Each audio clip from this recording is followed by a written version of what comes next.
Hello friends, जय हिंद to all of you. कैसे हैं आप सभी? स्वागत है आप सभी का आपके अपने परिवार एजुकेशन पर। उम्मीद करता हूँ सभी एकदम स्वस्थ होंगे, अपने अपनी स्टडी में व्यस्त होंगे। कल क्लास नहीं हो पाई, उसके पीछे रीज़न ये था कि कल टाइम नहीं मिला, क्योंकि कल स्कूल्स की छुट्टी हुई थी ना। तो अब दीपावली की छुट्टी हो चुकी हैं, तो उससे पहले कल वहाँ थोड़ा टाइम लग गया, फिर घर पे आने के बाद कुछ टाइम लग गया, तो इस कारण कल टाइम नहीं मिल पाया। अभी स्कूल्स की दीपावली की छुट्टियाँ आ चुकी हैं गवर्नमेंट स्कूल्स की, तो अब आपकी क्लासेस कुछ दिन के लिए तो 2-3 दिन क्लासेस चलेंगी, और अब कुछ दिन के लिए क्या, अब आपकी कंटिन्यू 2 क्लास स्टार्ट करने की कोशिश कर रहे हैं। या तो आज ही दूसरी क्लास आ जाएगी, या फिर कल से तो कंटिन्यू 2 क्लास हो जाएंगी आपकी, एक साइको की और एक इंग्लिश इसकी जीके वाली चली रही है। तो उसके लिए कल जो क्लास नहीं हो पाई उसके लिए सॉरी। बाकी आपने पीछे वाले वीडियो रिवाइज कर लिए होंगे। 1857 क्रांति हम पहले पढ़ चुके हैं। उसके बाद हम राजस्थान का एकीकरण स्टार्ट किया था। उसके बाद प्रजामंडल, किसान आंदोलन, जो मेन टॉपिक हैं जिनमें से सीधे क्वेश्चन उठते हैं, उनके बारे में अपन पहले डिस्कशन करेंगे। फिर जो बड़ा पोर्शन है, यहाँ पे कम नंबर आते हैं लेकिन पोर्शन बड़ा है, उसको अपन बाद में उठाएंगे। शुरुआत करते हैं, और उससे बड़ी खुशखबरी आपके लिए ये है, हालांकि उसके लिए मैं एक अलग से वीडियो बना दूंगा थोड़ा सा, ताकि आपको जानकारी कुछ और मिल जाए, कि आपकी जो रीट की जो वैकेंसी है उसमें आपकी पोस्ट डिसाइड हो चुकी है। हालांकि उसमें L2 वालों के लिए थोड़ा सा नाइंसाफ़ी सी कर दी, थोड़ी पोस्ट उनकी कम कर दी, लेकिन फिर भी कोई बात नहीं, वो सरकार है, जो पोस्टें बढ़ाएंगी तो हमारे लिए सबके लिए बढ़ेंगी, नहीं बढ़ी तो कोई बात नहीं, जितनी हैं उनमें हमें मेहनत करके हमें सेलेक्ट होना है। उस पोस्ट रिलेटेड एक वीडियो अलग से आएगा, तो उसको आप देख लेना। शुरुआत करते हैं राजस्थान के एकीकरण के बारे में। फटाफट अपने दोस्तों के साथ शेयर कर दीजिए, वीडियो को लाइक कर दीजिए, और चैनल पे यदि नए हैं तो सब्सक्राइब करके बेल आइकन को प्रेस कर लीजिए। नेक्स्ट क्लास में अब देखिए, पिछली क्लास में हम बात कर चुके थे, राजस्थान के एकीकरण को शुरुआत कर चुके थे। एकीकरण के बारे में 19 रियासतें, 3 ठिकाने, एक केंद्र शासित प्रदेश, इनके बारे में बात कर चुके थे। फिर एकीकरण से पहले के कुछ प्रयास किए थे कि मतलब जो अलग अलग राजा थे उन्होंने, उनके बारे में हम डिस्कशन कर चुके थे। उसके बाद नेक्स्ट आया था कि एकीकरण में समस्याएं क्या आ रही थी, उन समस्याओं के बारे में हमने बात की थी। समस्याओं की बात करने के बाद जब राजस्थान का एकीकरण प्रारंभ हुआ, जब राजस्थान का एकीकरण शुरू हुआ, तो हम प्रथम चरण के बारे में बात कर चुके थे। और प्रथम चरण को क्या कहते हैं? मत्स्य संघ कहते हैं। ये हम बात कर चुके थे राजस्थान के एकीकरण में पहले चरण के बारे में। मत्स्य संघ को हमने अच्छे तरीके से पढ़ लिया था। अलवर, भरतपुर, करौली, धौलपुर, और इनके साथ नीमराना को भी ऐड किया गया था। उद्घाटन इसका NV गौडगिल ने किया था 18 मार्च 1948 को। PM बनाया गया शोभाराम कुमावत को, वाइस मतलब डिप्टी PM बनाया गया जुगल किशोर चतुर्वेदी को, जिनको राजस्थान के नेहरू भी कहते हैं, और आज प्रमुख बनाया गया था उदयभान सिंह को। एक बात आपको पहले बता दूं कि ये जो नोट्स है ना, थोड़े डिटेल्ड हैं, तो आप ये मत समझना कि इतना डीप क्यों पूछेगा। आप इनमें से जो मेन पॉइंट्स है ना, जैसे मतलब कुछ जो डेट वगैरह हैं, कुछ ऐसे, वो फैक्ट आप देख लीजिए। हालांकि अभी तक तो इतना ज़्यादा डीप पे मैं गया भी नहीं हूँ, मतलब ऊपर ऊपर से बता रहा हूँ बेसिक।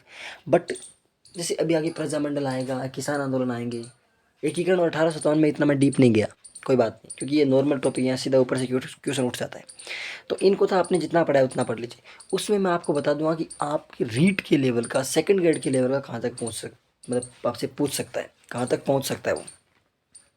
उसके अलावा जो और एग्ज़ाम्स होंगे ना, जैसे मतलब किसी भी अलग अलग एग्ज़ाम के, उसमें RAS मेंस तक का लेवल मैंने लिया है, तो वहाँ तक उसमें जाओगे तो RAS का थोड़ा और ज़्यादा डीप पूछ सकता है, तो वो बात अलग है। बाकी आपका लेवल कितना रहेगा, अभी तो आप जो 1857 की क्रांति मैंने जब पढ़ाई थी, आप वो बिल्कुल अच्छे तरीके से पढ़ लीजिए, उसमें कोई ज़्यादा डिटेल नहीं है, जितना था नॉर्मल पढ़ाया मैंने।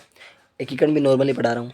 उसके बाद आगे आएंगे प्रजामंडल आंदोलन, तो प्रजामंडल आंदोलन थोड़ा डिटेल पढ़ाऊँगा, ताकि आप भी उसको देखना। कुछ चीज़ें ऐसी होती है जो कभी कई बार क्वेश्चन से डीप में चला गया ना, तो हम कर सकते हैं। ओके, तो मत्स्य संघ के बारे में बात कर चुके थे। उसके बाद अगली क्लास में, यहाँ तक अपन पिछले वीडियो में कवर कर चुके थे, अगर आपने नहीं देखा तो जा करके आपको प्लेलिस्ट मिलेगी चैनल पे, और वहाँ पे प्लेलिस्ट में जा करके आप राजस्थान का एकीकरण को देख सकते हैं। शुरुआत करते हैं अब अगले एकीकरण के चरण की, द्वितीय चरण की। प्रथम चरण की हम बात कर चुके थे, अब बात कौन से चरण की करते हैं? अब बात हम करते हैं द्वितीय चरण की। तो राजस्थान के एकीकरण का द्वितीय चरण, द्वितीय चरण में राजस्थान के जो एकीकरण हुआ उसका नाम क्या रखा गया? उसका नाम रखा गया राजस्थान संघ। क्या नाम रखा गया? राजस्थान संघ। कब बना? 25 मार्च 1948 को। डेट की कोई चिंता मत कीजिए, अभी सिर्फ आप लिख लीजिए लास्ट में डेट, एक साथ एक छोटे से 2 मिनट के वीडियो में मैं डेट बता दूंगा कि डेट किस तरीके से आपको याद करनी है।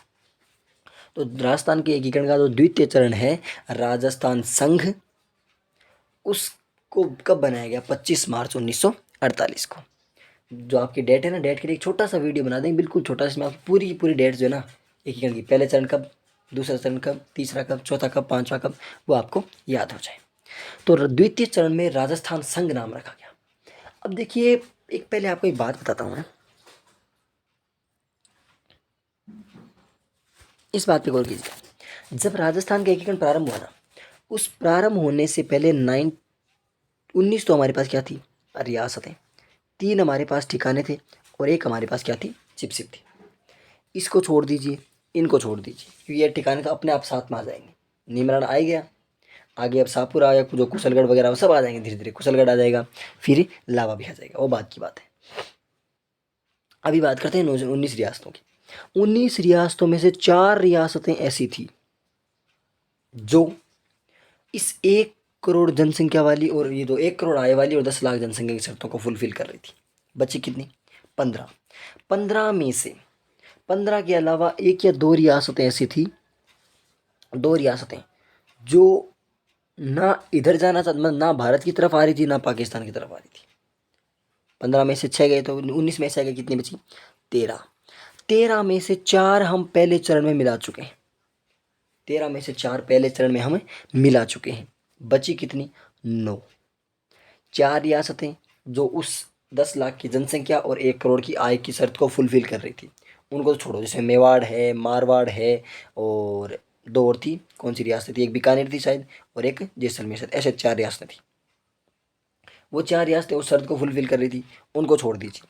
2 ऐसी रियासतें थी जो दूसरों के ऊपर डिपेंडेंट थी, जैसे एक सिरोही वाली है, सिरोही वाली को छोड़ दीजिए, वो सबसे अंत में आएगी, उसके बाद छोड़ दीजिए। उसके बाद देखते हैं अब बची कितनी, 13। 13 में से 4 का हम विलय कर चुके हैं, मत्स्य संघ एक अलग बना चुके हैं। 13 में से 4 है, कितनी बची, 9। अब जो बाकी की जो 9 रियासतें बनी ना, सॉरी, उन 9 रियासतों को इसी चरण में एक साथ ले लिया, कि अब जो जितना बचा है ना सबको एक साथ ले लो, क्योंकि बाद में भी और भी रियासतों को मिलाना है ना, तो पहले इनको लेके कम से कम राजस्थान को इतने हिस्से को तो एक बार अपने अंडर में करो ना। तो जो 9 रियासतें बची थी ना, उन 9 रियासतों को मिला करके एक साथ ही द्वितीय चरण में पूरा कर दिया गया एकीकरण।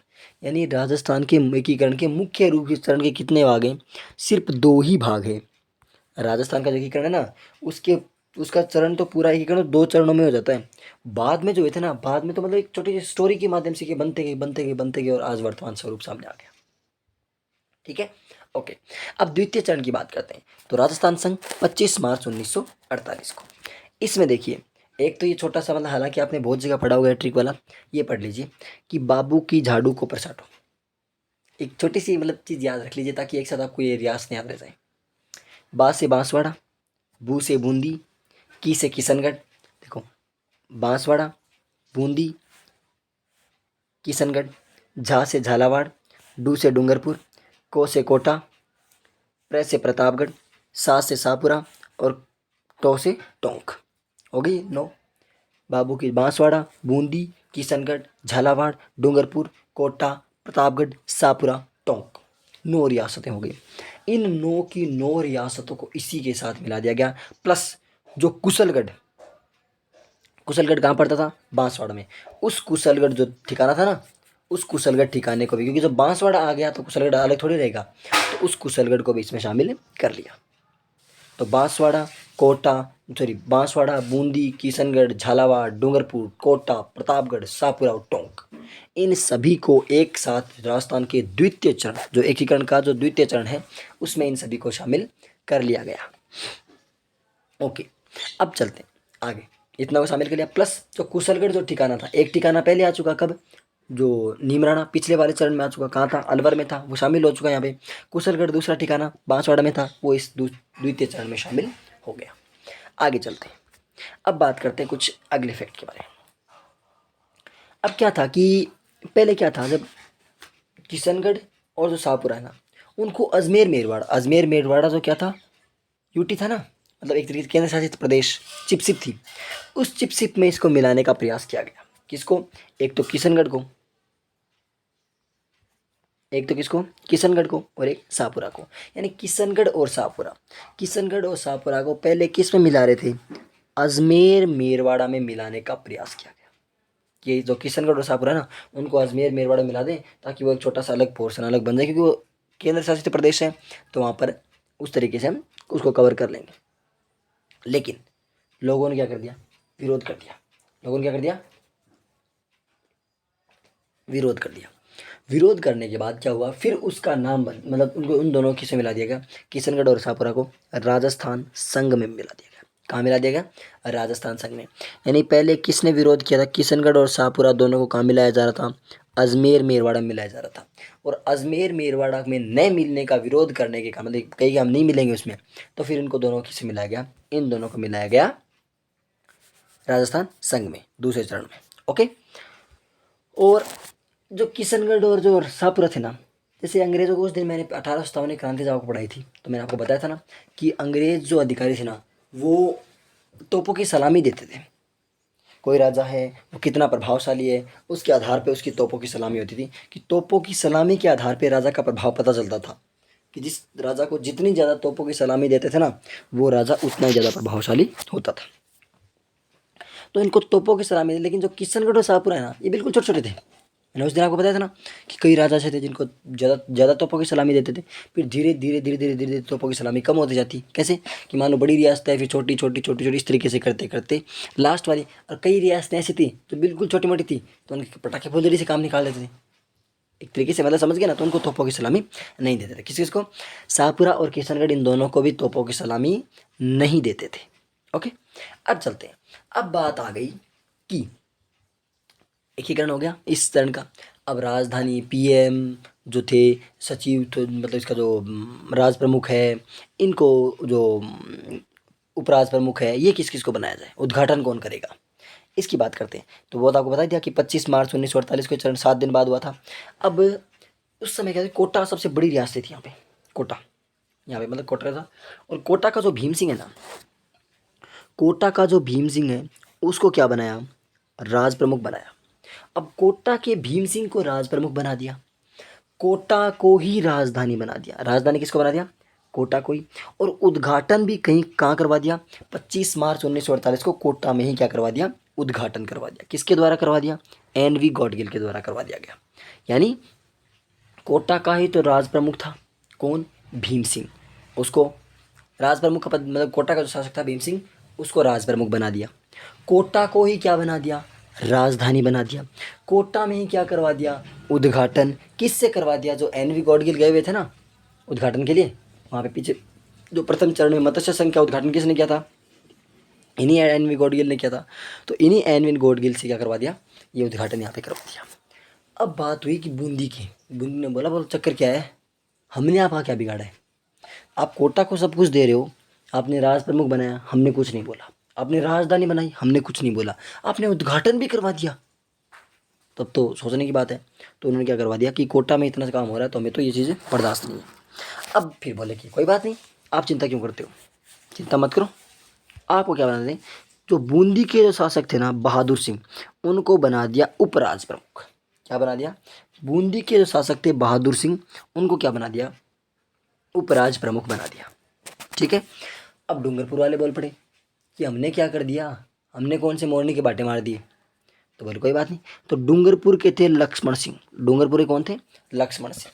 अब आप मत सोचना कि मोरनी के बाटे मारे मतलब पत्थर होता है बाटे, कैसे बोल दिया, हमारे बड़े आदमी कैसे बोल सकते हैं। तो बूंदी के जो थे बहादुर सिंह, उनको बना दिया राज प्रमुख, उपराज प्रमुख। और डूंगरपुर के लक्ष्मण सिंह को भी बना दिया गया उपराज प्रमुख। अब फिर मामला अड़ गया कि दो उपराज प्रमुख, अगर राज प्रमुख कहीं चला गया, निकल लिया, तो राज कौन करेगा। तो फिर सीनियर जूनियर, कि बूंदी वाले पहले आए थे इसलिए बूंदी वाले वरिष्ठ यानी सीनियर, और जो डूंगरपुर वाले बाद में आए थे यानी कनिष्ठ यानी जूनियर। तो सीनियर कौन हो गए, बूंदी वाले, और डूंगरपुर वाले क्या हो गए, जूनियर हो गए। तो क्या, कोटा को ही बनाया राजधानी, कोटा में किया उद्घाटन, कब किया, 25 मार्च 1948 को। किसके द्वारा किया गया, एन.वी. गॉडगिल के द्वारा। और उप राज प्रमुख भी कहाँ का था, कोटा का ही था, कौन था, भीम सिंह। उसके बाद बूंदी के उपराज प्रमुख कौन, बहादुर सिंह। कैसे थे, सीनियर थे कि जूनियर, सीनियर यानी वरिष्ठ। और डूंगरपुर के लक्ष्मण सिंह, ये भी उपराज प्रमुख थे लेकिन ये क्या थे, जूनियर थे। प्रधानमंत्री किसको बनाया गया, प्रधानमंत्री बनाया गया गोकुल लाल अंसावा को। किसको बनाया गया, गोकुल लाल अंसावा, GL अंसावा प्रधानमंत्री किसको बनाया गया? गोकुललाल अंसावा को बनाया गया। और उद्घाटनकर्ता कौन थे? आपको पता ही है कौन थे? एन.वी. गॉडगिल। ठीक है। राजधानी कोटा, राज प्रमुख कोटा का भीम सिंह, उपराज प्रमुख दो थे, कौन कौन? बूंदी के बहादुर सिंह वरिष्ठ और डूंगरपुर के लक्ष्मण सिंह कनिष्ठ। और राजधानी कोटा, उद्घाटन कोटा में कब? 25 मार्च 1948। किसने किया? एन.वी. गॉडगिल ने। पीएम कौन था? गोकुललाल अंसावा। ओके, यहाँ तक बात होती है पूरी। आगे चलते हैं, इसके बारे में थोड़ी सी बात हो रही है। प्रधानमंत्री गोकुललाल अंसावा को बना ही दिया और जो उद्घाटन करता है एन.वी. गॉडगिल हो गए। अब बांसवाड़ा का जो था ना एक शासक, अब बांसवाड़ा को बोलो, इसमें कुछ नहीं दिया। कोटा को सब कुछ दे दिया, बूंदी को दे दिया, डूंगरपुर को दे, लेकिन बांसवाड़ा इनको कुछ नहीं दिया। वो तो किशनगढ़ शाहपुरा छोटे थे, उनसे कोई मतलब नहीं है। बांसवाड़ा को खुद को भी ले लिया और उसका ठिकाना भी ले लिया और कुछ नहीं दिया। तब चंद्रवीर सिंह के दुख उठा, दर्द हुआ उनके। तो बोले, चंद्रवीर सिंह थे कोट बांसवाड़ा के शासक, उन्होंने कहा कि ऐसा लग रहा है कि मैं अपने डेथ वारंट पर साइन कर रहा हूँ। किस पे कर रहा हूँ?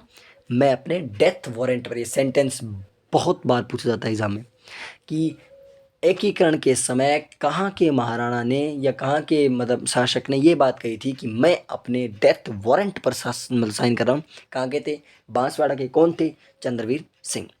ऑब्वियस सी बात है, डेथ वारंट वाली बात होगी ना कि कोई राजा राज करता है, वो पूरा राज उसका है, और अब कोई कह रहा है कि वो किसी के अंडर में रह के काम करेगा, तो बताइए, डेथ वारंटी हो गया ना एक तरीके से कि मतलब राजा तो खत्म।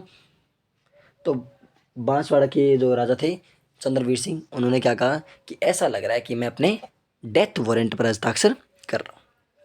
अब जो ये जो राजस्थान संघ बना, इसकी आय कितनी थी? 1.90 करोड़। आपको कोई याद रखने की जरूरत नहीं, 190 लाख थी, कोई मतलब नहीं है। जनसंख्या 23.5 लाख। ये कहाँ की थी? ये आर.एस. में प्री की बात है, ये आर.एस. प्री की बातें वहाँ पे थोड़ा पूछ लेते हैं कि मतलब लिखने में काम आती है, प्रियो में मतलब मेंस में लिखने में काम आती है, तो इस चीज़ को छोड़िए। तो ये आपका एकीकरण का द्वितीय चरण पूरा हो गया। क्या हो गया? दूसरा चरण पूरा हो गया। दूसरे चरण को एक बार फिर से देख लीजिए।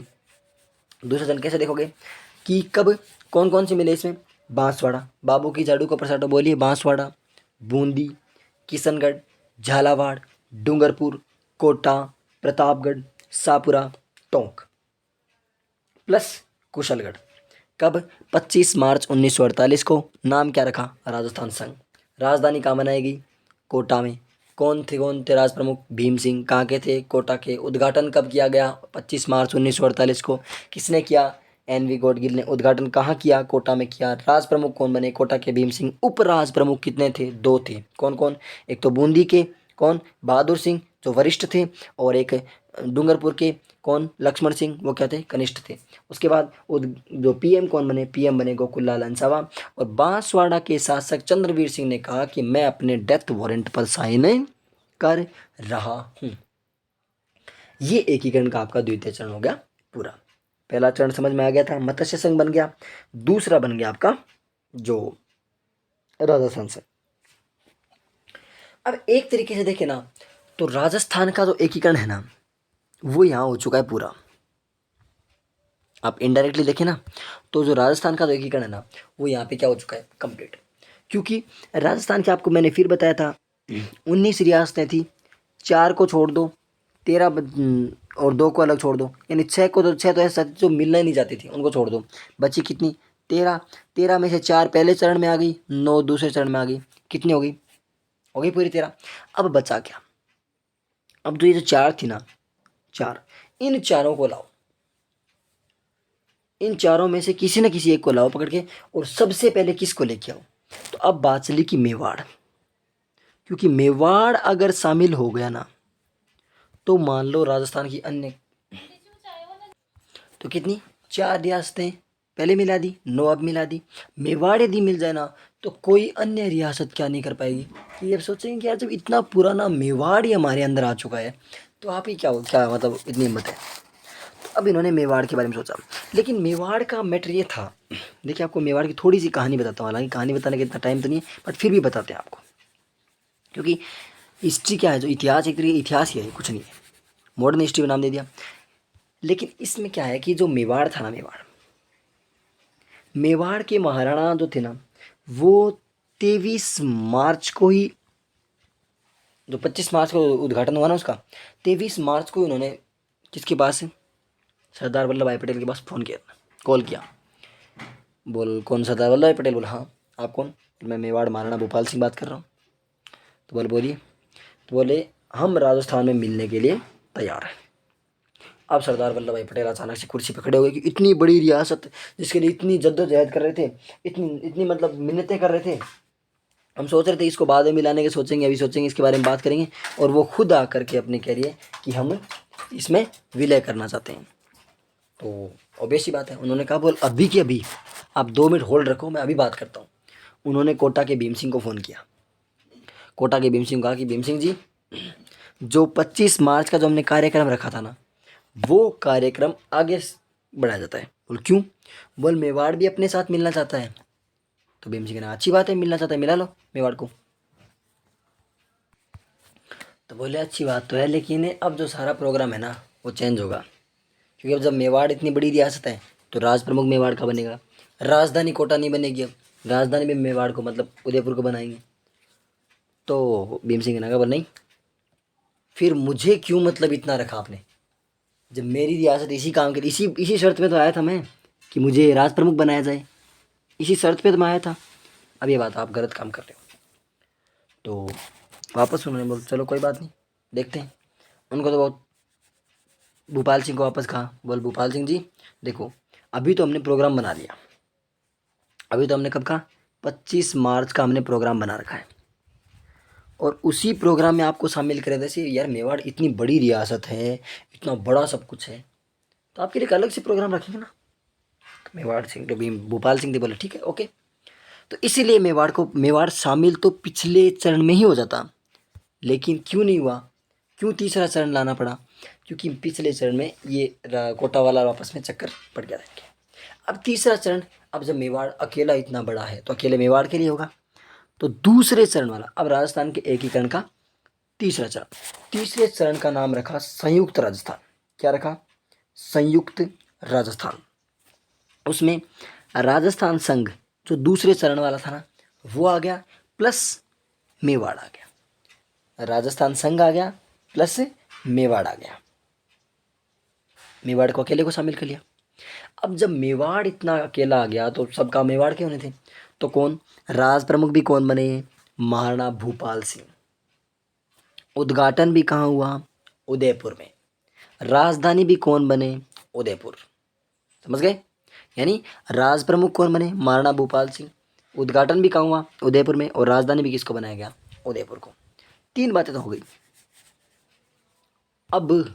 अब बात ये हुई कि जो कोटा वाले थे भीम सिंह, उनको बना दिया गया उपराज प्रमुख। क्या बना दिया गया, उपराज प्रमुख। कैसा, वरिष्ठ बना गया कि आप पहले राज प्रमुख थे, कोई बात नहीं, अब थोड़ी सी आपकी पोस्ट घटाई जाती है। तो कोटा की पहले पोस्ट ऊंची थी, फिर बाद नीची पोस्ट देगी उसको, कि आपको वरिष्ठ उपराज प्रमुख बनाया जाता है। मेवाड़ महाराणा भूपाल सिंह के बाद आप ही हो सब कुछ। अब कनिष्ठ का चक्कर पड़ गया, कनिष्ठ पहले 2 थे, तो दो जो पहले थे ना, जो पहले एक वरिष्ठ था एक कनिष्ठ था, उन दोनों को ही कनिष्ठ बना दिया। तो बूंदी के बहादुर सिंह को और लक्ष्मण सिंह डूंगरपुर को क्या बना दिया गया, कनिष्ठ राज प्रमुख बना दिया गया। बूंदी वाले के बोला खुश हो, बोला अरे मैं तो खुश हूँ, कोटा वाले से पूछो, बड़ा राज प्रमुख बनना था, कोटा और बूंदी की आपस में बनती नहीं थी, उसके हाल पूछो। तो यानी राज प्रमुख किसको बनाया गया, महाराणा भूपाल सिंह को। कहाँ के थे, उदयपुर को, उदयपुर की राजधानी उदयपुर। उद्घाटन उदयपुर में। कब हुआ उद्घाटन, 18 अप्रैल 1948 को। कब हुआ उद्घाटन, 18 अप्रैल 1948 को। किसने किया, पंडित जवाहरलाल नेहरू ने। खुद प्रधानमंत्री, देश के बनने वाले प्रधानमंत्री यहाँ पर आए थे, पंडित जवाहरलाल नेहरू। इतना दबदबा था मेवाड़ का। तो मेवाड़ के उद्घाटन के लिए कौन आए थे, पंडित जवाहरलाल नेहरू। एक तरीके से मतलब मेवाड़ ही मिला ना, तो मेवाड़ का ही मतलब सब कुछ हो गया, सब कुछ। तो राज प्रमुख बन गए। वरिष्ठ राज प्रमुख कौन, भीम सिंह कोटा के बने। कनिष्ठ 2 बने थे, कौन कौन, बहादुर सिंह बूंदी और लक्ष्मण सिंह डूंगरपुर। उसके बाद विधान, अब क्या हुआ, कोटा वाला नाराज हो गया, बोल के मेरे को इतना दे दिया, अब तो काम खराब है। तो बोले कोई बात नहीं, राजधानी पहले आपकी थी ना, तो विधानसभा जो बनेगी ना यहाँ की, उसका एक सत्र कहाँ मतलब प्रतिवर्ष एक सत्र कहाँ होगा, कोटा में आयोजित होगा। कहाँ पर, जो भी विधानसभा बनेगी ना, उसका एक अधिवेशन प्रतिवर्ष कहाँ पर आयोजित होगा, कोटा में आयोजित होगा। कहाँ आयोजित होगा? कोटा में। तृतीय चरण की बातें इतनी होती, ठीक है ना। मतलब कुछ बातें इतनी कि तृतीय चरण को संयुक्त राजस्थान नाम दिया गया। राजस्थान संघ में किसको मिला दिया गया? राजस्थान संघ में मिलाया मेवाड़ को। किसको मिलाया? मेवाड़ को। राज प्रमुख कौन बने? महाराणा भूपाल सिंह। कौन बने राज प्रमुख? महाराणा भूपाल सिंह बने। वरिष्ठ उपराज प्रमुख कौन बने? कोटा के भीम सिंह। कनिष्ठ राज प्रमुख उपराज प्रमुख कितने थे? 2 थे। कौन कौन से? बहादुर सिंह बूंदी और लक्ष्मण सिंह डूंगरपुर। उद्घाटन किसने किया? पंडित जवाहरलाल नेहरू ने। कहाँ किया? उदयपुर में किया। राजधानी किसको बनाया? उदयपुर को। उद्घाटन कब किया? 18 अप्रैल 1948 को। कोटा को क्या दिया? कोटा को ये कहा कि आपका जो आपके कोटा में प्रतिवर्ष विधानसभा का एक सत्र आयोजित होगा। इतनी बातें कह करके ये मतलब एकीकरण का तीसरा चरण इतना हो गया। आगे चलते हैं। अब बात आती है प्रधानमंत्री किसको बनाया गया? प्रधानमंत्री बनाया गया मोहनलाल, सॉरी हाँ मोहनलाल एम.एल. वर्मा यानी माणिक्यलाल वर्मा को। किसको बनाया गया? एम.एल. वर्मा, माणिक्यलाल वर्मा को क्या बनाया गया? प्रधानमंत्री बनाया गया। डिप्टी पीएम किसको बनाया गया? डिप्टी पीएम बनाया गया गोकुल लाल अंसावा को। किसको बनाया गया? गोकुल लाल अंसावा को। जीएल अंसावा को बनाया गया। क्या बनाया गया? Deputy PM. कैसे? क्योंकि पिछले वाले में उनको क्या बनाया था? प्रधानमंत्री बनाया था ना गोकुल लाल अंसावा को, और अब प्रधानमंत्री से उन्होंने क्या बना दिया? उप प्रधानमंत्री। और जो प्रधानमंत्री किसको बना दिया? माणिक्यलाल वर्मा को। उसके बाद कुछ जो मंत्री परिषद का भी गठन हुआ, उस मंत्री परिषद, हालांकि ये आपके काम की बातें नहीं है, ये बातें RS प्री के लिए हैं और मेंस में रिटर्न के लिए हैं, लेकिन फिर भी एक बार चीज़ देख लीजिए, हो सकता है दिमाग खिसक जाए, बट इनको सिर्फ एक बार रीडिंग लगानी है और फालतू में कुछ नहीं, जितना आपका होना था उतना हो चुका।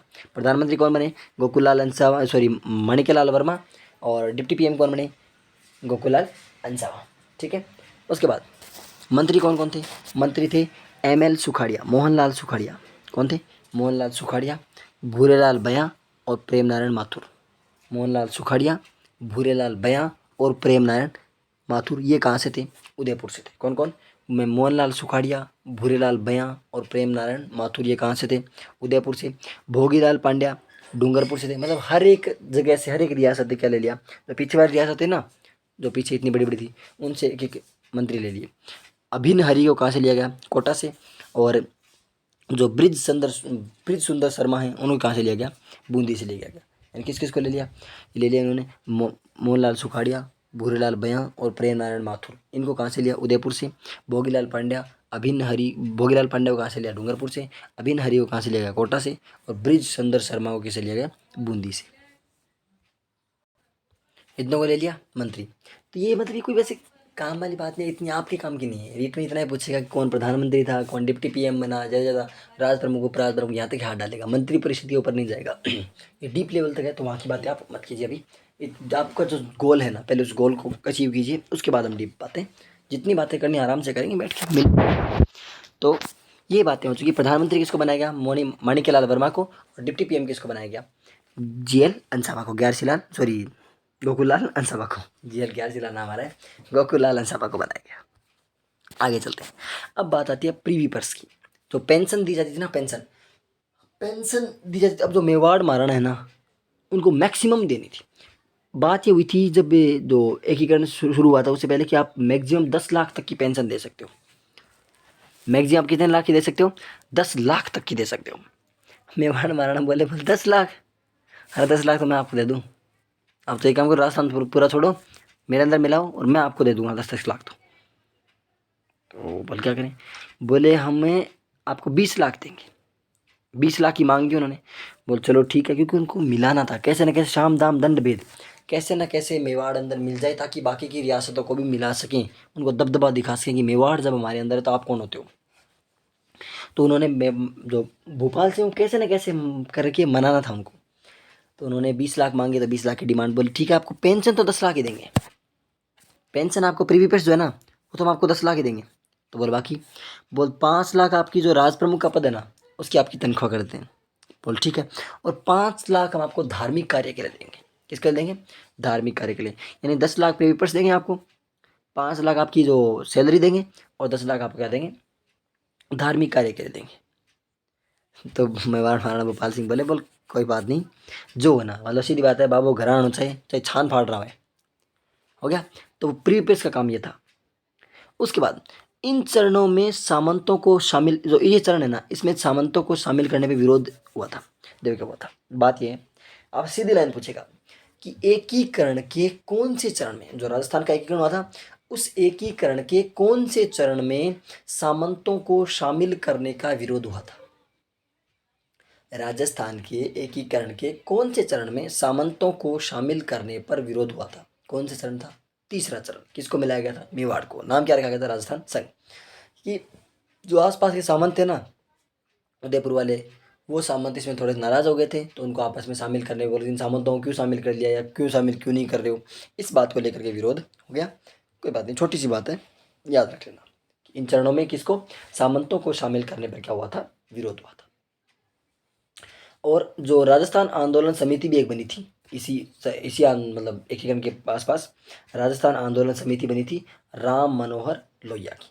किसकी बनी थी? राम मनोहर लोहिया की। वो अगले एकीकरण के चरण, मतलब इसके बाद कि राजस्थान में आंदोलन शुरू हो गया। आंदोलन किस लिए? कि जो बाकी के जो बच गए ना, जब आपने इन सबको राजस्थान में शामिल किया है, तो हमने आपका क्या बिगाड़ दिया, हमें क्यों नहीं कर रहे हो। उस बात के लिए राम मनोहर लोहिया ने आगे, अभी एकीकरण के चौथे चरण की बात आगे शुरू हो चुकी है। उससे पहले हम क्या देखते हैं कि प्रीवी पर से एक तो 20 लाख दिया गया। कैसे कैसे दिया गया? टुकड़ों में दिया गया। आपको वैसे ऐसे नहीं करना कि टुकड़ों किस किस टाइप के टुकड़े दिए। उन्होंने वो बात होगी, कोई बात नहीं, 10 लाख आपको प्रीवी पर्स दे देंगे, 5 लाख आपको राज प्रमुख के पद के दे देंगे, और 5 लाख आपको धार्मिक कार्य के लिए दे देंगे। कोई बात नहीं। इस चरण में सामंतों को शामिल करने का क्या गया? विरोध किया गया। ये एकीकरण का आपका तीसरा चरण भी पूरा होता है। कितने चरण पूरे कर लिए हमने? तीसरा चरण भी पूरा कर लिया। क्या पूरा किया? कौन कौन? चलो फटाफट रिवीजन करो, आ जाओ। चौथा चरण बाद में पढ़ेंगे, पहले तीसरे चरण के बारे में पढ़ते हैं। कब हुआ? 18 अप्रैल 18 अप्रैल 1948 को। 18 अप्रैल 1948 को था इसका उद्घाटन। नाम क्या रखा गया? संयुक्त राजस्थान। कौन कौन मिला इसमें? जो पीछे वाला राजस्थान संघ था ना, वो राजस्थान संघ प्लस मेवाड़। इसमें राज प्रमुख कौन थे? राज प्रमुख थे मेवाड़ के महाराणा भोपाल सिंह। वरिष्ठ राज प्रमुख यानी जो वरिष्ठ उपराज प्रमुख कौन थे? जो भीम सिंह कोटा के। कनिष्ठ 2 थे, लक्ष्मण सिंह बूंदी, जो लक्ष्मण सिंह डूंगरपुर और बहादुर सिंह बूंदी। उद्घाटन कहाँ हुआ? उदयपुर में। राजधानी किसको बनाया गया? उदयपुर को। किसने किया उद्घाटन? पंडित जवाहरलाल नेहरू ने। कब किया? 18 अप्रैल 1948 को। इसमें क्या कहा गया कि विधानसभा का जो एक सत्र है वो कहाँ होगा? आपके कोटा में होगा प्रतिवर्ष। उसके बाद प्रधानमंत्री कौन थे इसके? माणिक्यलाल वर्मा। उप डिप्टी पीएम कौन थे? GL अंसावा, गोकुलाल अंसावा। मंत्री कौन कौन थे? मंत्री अलग अलग थे, मोहनलाल सुखाड़िया, भूरेलाल बयां, प्रेमनारायण माथुर, ये 3 थे उदयपुर से, और भोगीलाल पांड्या थे डूंगरपुर से, अभिन हरि थे कोटा से, और ब्रिज सुंदर शर्मा थे कहाँ से थे? बूंदी से थे। प्रीवी पर पेंशन की बात ये थी कि पेंशन जो दी जाती थी उसमें मेवाड़ के महाराणा भोपाल सिंह ने 20 लाख की डिमांड की थी। तो फिर आपको 10 लाख आपको पेंशन देंगे, 5 लाख आपको राज प्रमुख की सैलरी दे देंगे, और 5 लाख आपको धार्मिक कार्य के लिए दे देंगे, यानी पूरी 20 लाख हो गई। सामंतों को शामिल करने का विरोध हुआ था इसमें। उसके बाद राजस्थान आंदोलन समिति का गठन हुआ था। वो किसके लिए? कि आगे जो बाकी राजस्थान के जो बच गए ना, राजस्थान की बाकी जो रियासतें बच गई उनको भी एकीकरण में शामिल करो। तो उसके लिए राम मनोहर लोहिया ने क्या किया? राजस्थान आंदोलन समिति का गठन किया। राम मनोहर लोहिया ने किसका गठन किया? राजस्थान आंदोलन समिति का गठन किया। अब चलते हैं आगे। चौथा चरण भी आज पूरा कर लेते हैं, क्योंकि बड़े बड़े चरण थे ना, दूसरा भी बड़ा था, कोई बात नहीं, तीसरा भी बड़ा था। चौथे चरण की ओर बात कर लेते हैं। चौथा चरण पूरा करते हैं, 5 और 6 7वां, बाकी जो पूरा ही कल थोड़ा सा पोर्शन और बचेगा वो कल वाले पोर्शन में अपन पूरा कर देंगे। पहले मैं आपको नींव रखी, पहला चरण बताया, दूसरे में आपको दूसरा, तीसरा, चौथा जो मेन चरण थे ना वो आपको बता दिए, और लास्ट में आपको फाइनल टच दे देंगे। कल एकीकरण अपना क्या हो जाएगा? पूरा हो जाएगा। ठीक है। उसके बाद आपकी 1857वीं क्रांति और एकीकरण, ये 2 टॉपिक आपके हो जाएंगे कंप्लीट। आप इनकी तरफ से निष्फिक्र होकर क्वेश्चन इनसे लगा सकते हो। चतुर्थ चरण की बात करते हैं। चतुर्थ चरण की अब क्या हुआ? जो जो और रियासतें बची थी ना, कौन कौन सी? अब मेवाड़ के उनको धौस दिखा दी। तो जो जयपुर है, जोधपुर है, बीकानेर है, जैसलमेर है। क्योंकि देखो जैसलमेर जो था ना, जैसलमेर पूरा का पूरा जोधपुर के ऊपर डिपेंड था कि अगर जोधपुर पाकिस्तान में जाएगा तो हम भी पाकिस्तान में जाएंगे, और अगर जोधपुर राजस्थान में आएगा तो हम भी राजस्थान में आएंगे। एक तरह राजस्थान मतलब भारत में आएगा तो हम भी भारत में आ जाएंगे। तो जयपुर, जोधपुर, जैसलमेर और बीकानेर, देखो जे जे जे बी, जयपुर, जोधपुर, जैसलमेर, बीकानेर। इन चारों को ही कौन से चरण में मिलाया गया? इन चारों को मिला गया वृहत राजस्थान में। इन चारों को मिलाया और मिलाने के बाद नाम क्या दे दिया? अब राजस्थान बड़ा हो गया था, किसको नाम दे दिया? वृहत राजस्थान। क्या नाम दे दिया इसको? वृहत राजस्थान।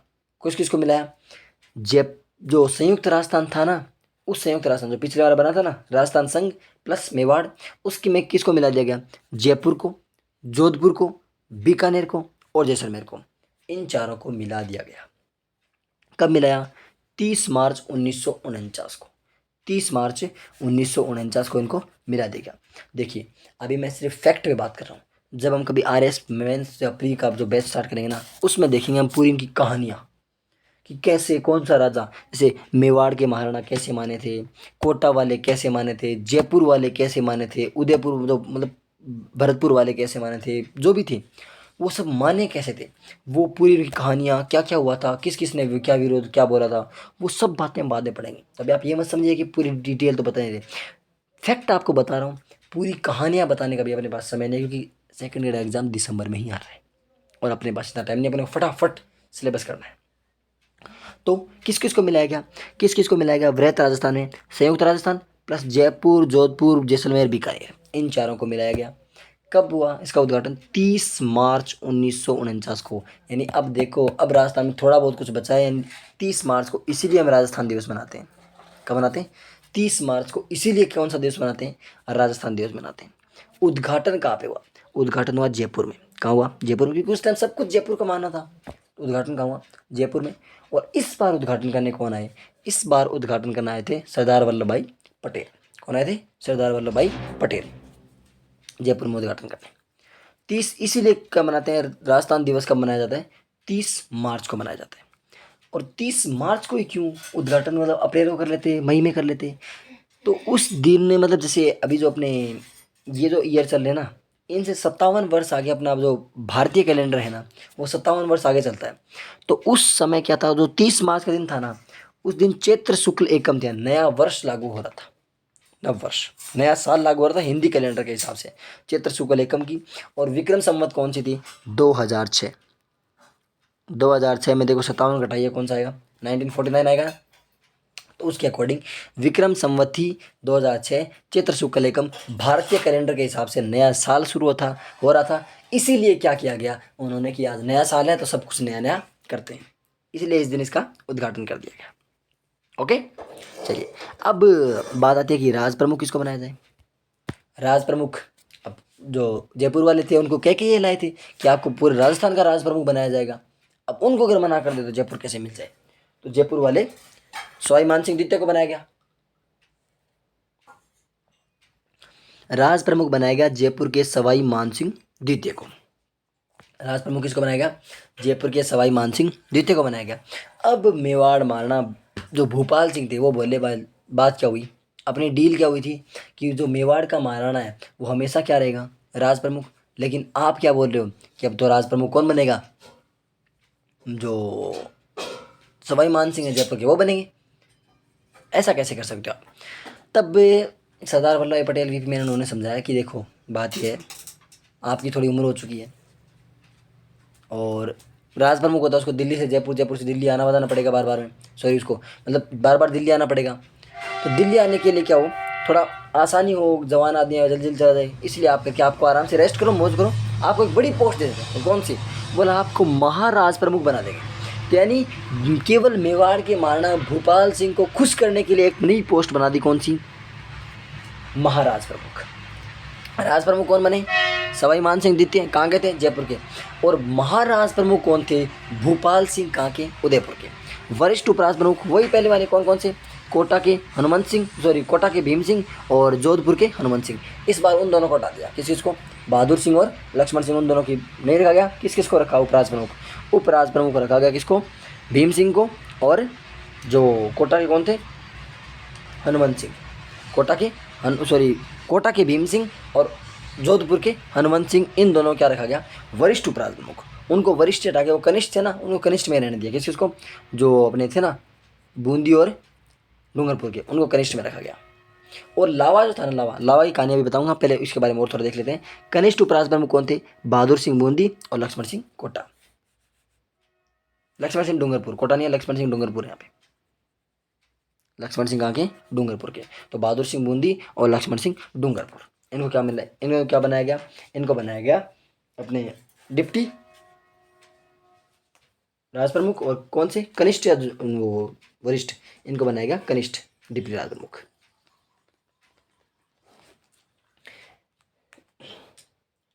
राज प्रमुख कौन बना?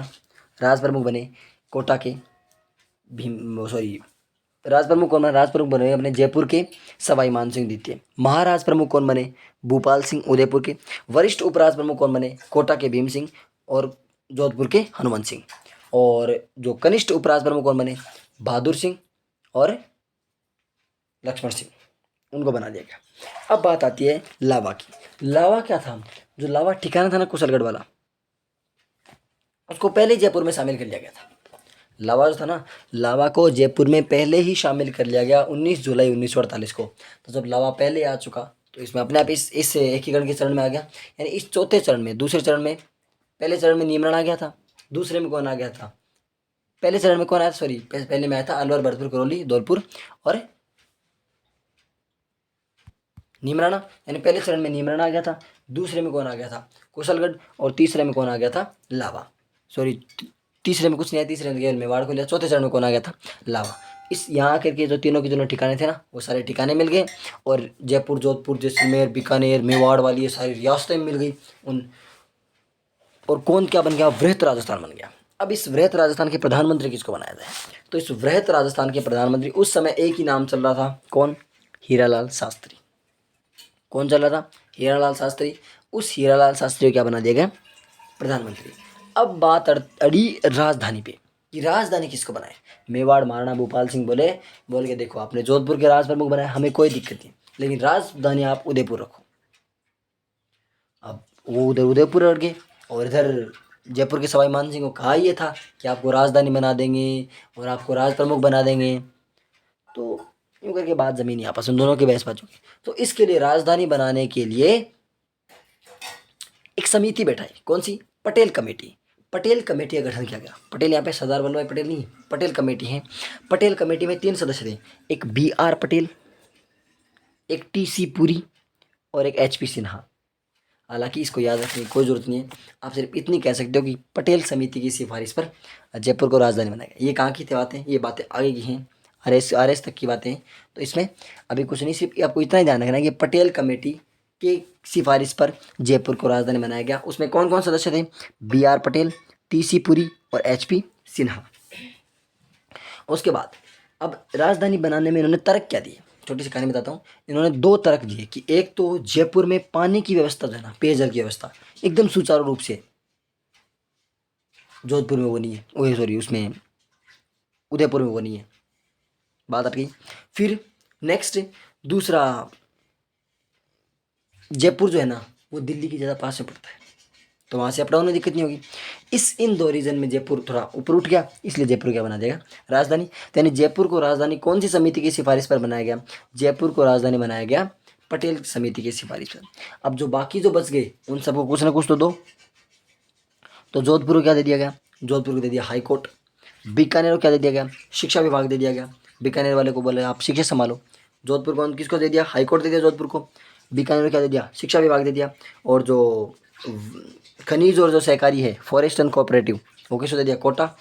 खनिज और सहकारी वाला किसको दे दिया? कोटा को। हाई कोर्ट किसको दिया? जोधपुर को। शिक्षा विभाग किसको दिया? बीकानेर को।